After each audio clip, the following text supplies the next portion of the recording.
सोलापुरातील ऐतिहासिक चिमणी अखेर जमीनदोस्त। गिरणगाव अशी ओळख असलेल्या सोलापुरातील मिलची ऐतिहासिक चिमणी अखेर जमीनदोस्त करण्यात आली आहे। सोलापुरातील लक्ष्मी मिलमधील ऐतिहासिक अशी चिमणी आज पाडण्यात आली।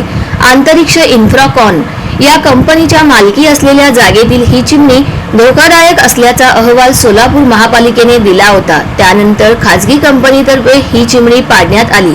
ही चिमणी पाडण्यासाठी जवळपास 2.25 तास लागले। एकेकाळी कापड मिलचं भंडार असलेल्या सोलापुरात चिमणीशी स्थानिकांचं वेगळंच नातं आहे। आज लक्ष्मी मिलमधील चिमणी पाडण्यात आल्यानंतर स्थानिकांनी भावनिक प्रतिक्रिया दिल्या।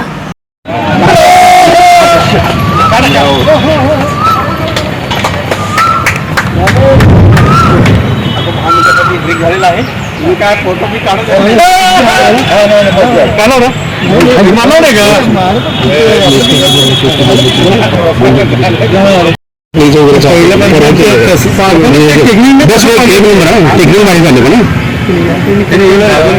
मुंडी कट केल्यामुळे ते इकडे